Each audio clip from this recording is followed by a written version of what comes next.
Oke, soal transportasi yang terintegrasi. Baik, selanjutnya kami akan mengundang panelis Dr. Ahsanul Minan MH untuk mengambil undian daftar pertanyaan dari fishbowl yang ada di sebelah kiri saya.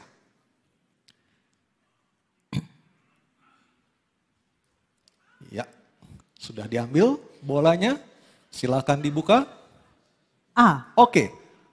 Transportasi dan terintegrasi huruf A. Huruf A. Baik. Kita lihat. Kita lihat, saya perlihatkan terlebih dahulu, masih tersegel amplopnya.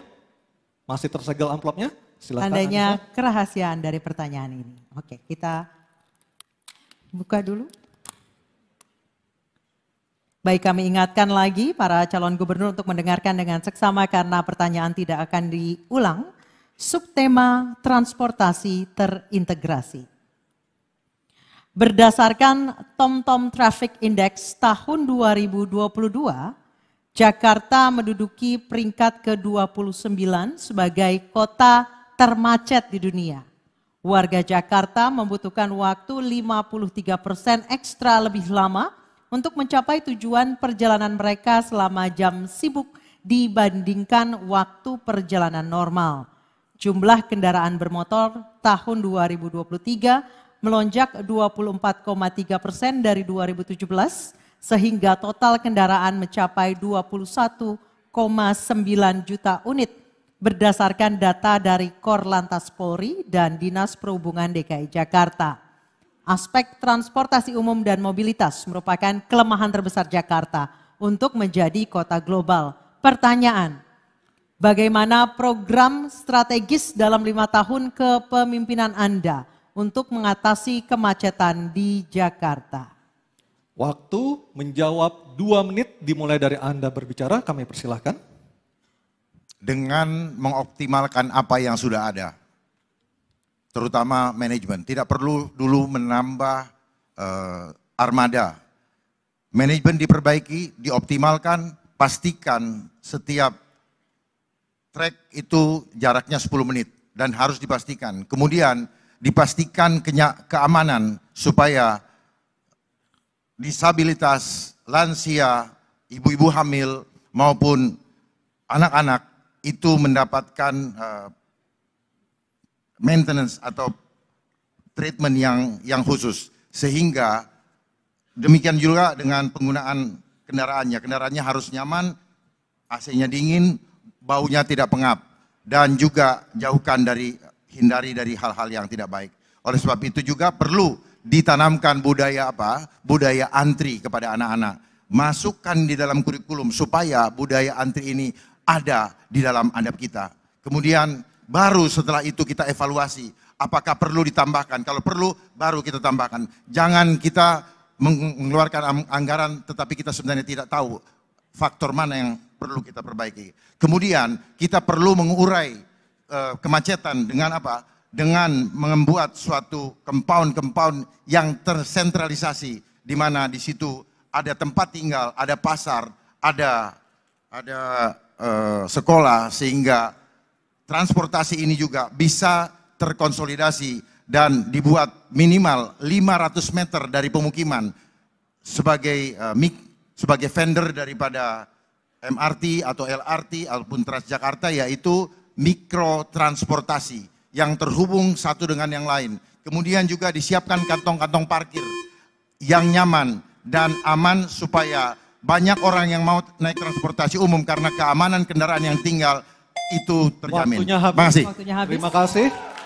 Dan kami persilakan kepada calon gubernur nomor urut 1 Bapak Ridwan Kamil untuk menanggapinya dalam waktu 1 menit. Kami persilakan Pak Ridwan Kamil. Ya, mengatasi macet ada 2 ideologi. Ideologi memfasilitasi pergerakan MRT, LRT, Transjakarta, busway, bikeway, dan lain sebagainya. Kita mungkin akan coba berinovasi membuat riverway atau perahu melintasi 13 sungai di Jakarta. Kemudian juga perluasan yang namanya flyover masih dibutuhkan secara reality. Ya. Nah, ideologi kedua yang pasangan Ridho akan kembangkan selama 5 tahun adalah mengurangi pergerakan, membangun pusat-pusat pertumbuhan, CBD di Ancol, di PIK, di Meruya, di Kelapa Gading, di TB Simatupang, Sehingga orang selatan tinggalnya di selatan, tidak usah ke pusat, kerja di selatan, ngemol di selatan. Orang di barat, tinggal di barat, kerja di barat, ngemolnya di barat, tidak harus semua ke pusat. Kemudian kita pergilirkan yang namanya work from home. Senin industri media, Selasa industri hukum, sehingga mengurangi pergerakan, digabung memfasilitasi pergerakan, insya Allah mengurangi kemacetan. Baik, waktunya habis. Terima kasih. Selanjutnya kami persilakan calon gubernur nomor urut 3. Bapak Pramono Anung untuk menanggapi. Bapak, waktu Anda 1 menit, silakan. Transjakarta tidak cukup untuk mengatasi menyelesaikan persoalan macet di Jakarta. Aglomerasi telah ada, maka yang harus dilakukan adalah Transjabodetabek. Untuk itu, maka harus diatur dari ujungnya. Saya termasuk yang akan membebaskan 15 golongan yang sekarang ini sudah naik busway gratis, maka mereka naik MRT dan LRT juga gratis, baik itu dari Bekasi, dari Tangerang Selatan, dari Bogor, dan dari manapun apabila fasilitas itu ada. Kenapa itu dilakukan? Supaya orang berkurang banyak masuk ke Jakarta bawa kendaraan pribadi. Jadi maka dengan demikian yang paling penting untuk mengatasi kemacetan di Jakarta adalah Trans Jabodetabek, bahkan kalau perlu sampai dengan Puncak dan Cianjur.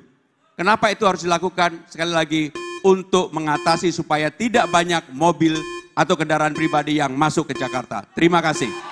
Baik, terima kasih. Hadirin harap tenang terlebih dahulu. Kami memberikan kesempatan berikutnya kepada calon gubernur nomor urut 2 Bapak Dharma Pongrekun untuk merespon tanggapan kedua calon gubernur nomor urut 1 dan 3. Waktunya 1 menit, kami persilakan. Baik. Pendapat dari kedua paslon tidak salah, semua benar. Hanya yang diperlukan adalah prioritas mana yang perlu kita dahulukan. Karena waktu kita hanya 5 tahun, kita tidak bisa berretorika dengan berangan-angan, sementara pada saat kita turun nantinya itu belum terlaksana. Jadi yang pertama kita harus lakukan adalah bagaimana kita mengoptimalkan manajemennya dulu. Jangan sampai aturannya sudah ada, tetapi hanya menjadi aturan dan tidak dikawal bagaimana kelanjutannya. Jangan sampai ada programnya, apalagi kalau tidak dilaksanakan. Jadi semua menjadi percuma ketika hanya menjadi rencana tanpa eksekusi. Kita perlu segera eksekusi, bukan lagi berdiskusi. Terima kasih. Baik, waktunya masih ada Bapak. Masih ada sisa waktu? Sudah cukup? Oke, baik. Terima kasih untuk jawaban dan juga tanggapan dari ketiga pasangan calon gubernur. Dan kita akan melanjutkan berikutnya. Anissa. Baik, selanjutnya kita akan beralih ke pertanyaan untuk calon gubernur nomor urut 3 Bapak Pramono Anung. Untuk itu kami persilakan panelis Profesor Dr. Nurliah